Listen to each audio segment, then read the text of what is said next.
Bapaknya hafal 200 hadis, maaf, anaknya hafal 2000 hadis. Tuh. Kayaknya saya sarankan nggak apa-apa, anak-anak itu dunianya begitu. Kalau main gak ada masalah.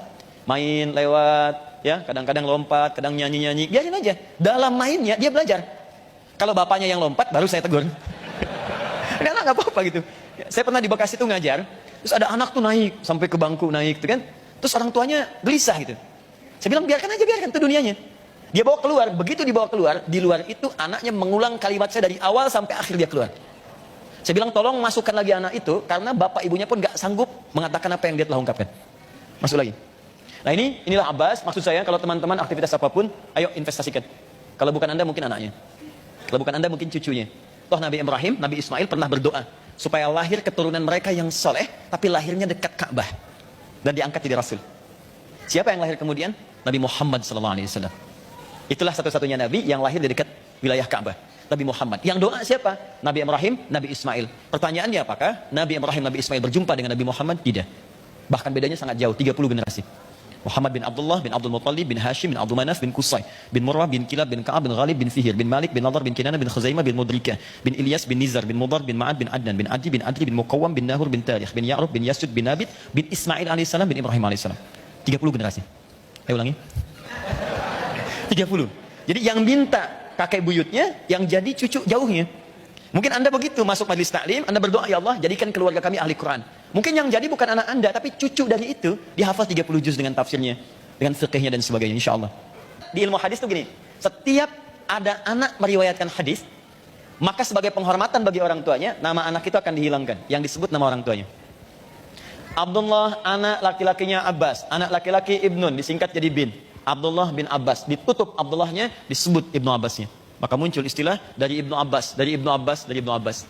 Anak laki-lakinya Abbas. Semoga Allah meridhoi keduanya.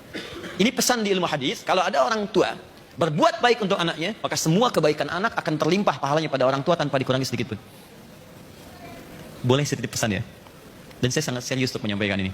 Kalau Allah anugerahkan titipan anak, baik terlahir dari rahim Anda yang perempuan, ataupun Allah titipkan lewat sisi yang lain, demi Allah saya katakan, kalau mau ngajarin ngaji, tolong Al-Fatihahnya Anda sendiri yang ngajarkan. Walaupun cuma Bismillahirrahmanirrahim. Tolong ajarkan. Karena itu akan ia bawa seumur hidupnya. Dan 17 kali dia akan bacakan dalam hidupnya. Maka jangan berikan pahalanya untuk orang lain. Ajarkan di lisan Anda. Begitu dia bisa mengucapkannya, maka semua hidupnya mengalir pahala untuk Anda.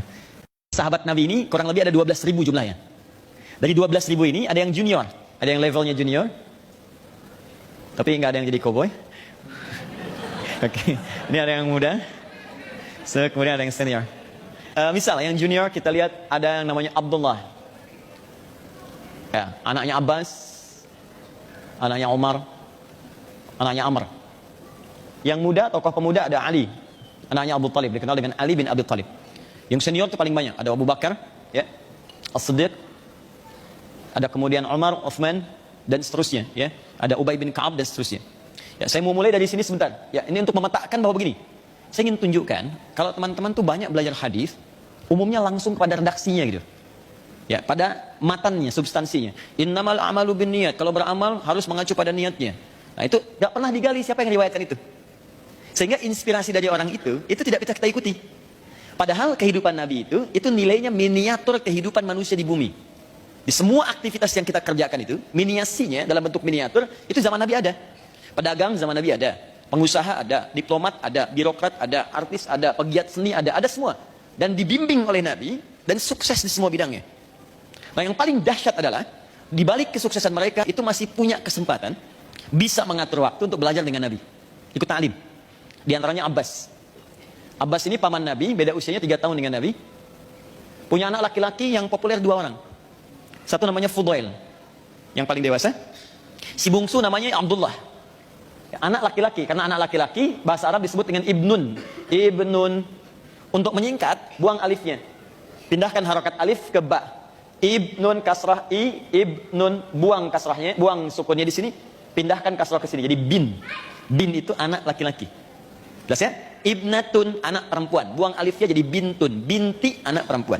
Aisyah binti Abu Bakar. Aisyah anak perempuannya Abu Bakar. Ustadz, kenapa Isa ke Maryam binnya? Itu nggak salah. Isa bin Maryam. Isa anak laki-lakinya Maryam. Kenapa ke ibu kemudian? Ya karena memang tidak ada bapaknya. Jelas ya? Oke, kembali ke sini. Ini Abbas ini pengusaha. Oke? Beliau pedagang, aktivitasnya banyak, paman Nabi. Yang paling dahsyat di balik usahanya, itu masih punya prinsip untuk akhirat yang sangat kuat. Mesti ada waktu untuk belajar. Di setiap pekan tuh datang ke Nabi. Ada luang datang ke Nabi. Belajar. Sampai hafal 200 hadis. Anda bayangkan, paman Nabi, dekat dengan Nabi, keluarga Nabi, dijamin masuk surga, sukses usahanya, pebisnis yang kaya, masih punya waktu belajar, hafal hadis 200.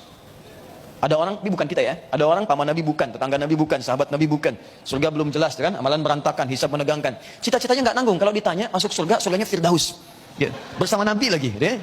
Tapi untuk belajar saja nggak punya waktu, tapi bukan kita, ya. Nah ini saya kira penting untuk kita renungkan kembali. Nah dia visinya tinggi, boleh jadi saya pedagang nggak apa-apa, tapi anak saya mesti hafal Quran. Saya nggak hafal hadis, nggak apa-apa, tapi anak saya dia mesti dapat. Akhirnya beliau investasikan anak yang paling kecil yang bungsu untuk belajar di majlis Nabi. Jadi setiap datang dibawa. Dan muncul kerinduan, bapaknya berangkat, dia pengen ke taklim, datang. Sampai Nabi wafat, usianya masih sekitaran 13-14 tahun. Ada yang menyebut 15 tahun. Bapaknya hafal 200 hadis, anaknya hafal 2000 hadis. Makanya kalimat Nabi ya jaga betul itu. Kamu sudah haji. Karena itu sifat haji itu dilekatkan oleh orang Arab dalam bentuk panggilan. Ya haj, hei orang yang sudah haji. Ingat, itu bukan gelar. Kalau Anda sudah haji, kemudian dipanggil Pak Haji, Bu Haji, itu kalimat yang Allah titipkan lewat lisan orang lain untuk mengingatkan kita. Kamu sudah diampuni dosanya, banyak pahala, jangan lagi berbuat maksiat untuk menukar surgamu. Ya, ingat baik-baik. Jangan kita kemudian jadikan sebagai gelar, karena ibadah nggak ada gelarnya. Silahkan cek, kalau ada gelar di ibadah, tentu di Islam akan banyak gelar. Gelar tanpa wisuda. Adi Hidayat SHI, Sholat Haji Infak. Nggak ada. Jadi kalau dipanggil haji, artinya, Pak, Anda sudah haji ya, jangan maksiat lagi. Ya, jadi jangan terlampau, langsung merubah penampilan, langsung bikin status, Alhamdulillah, selama ini mimpi saya tercapai, jadi haji. Mas Dimas, lewat aja. Pak Haji Dimas, Assalamualaikum. Hati-hati.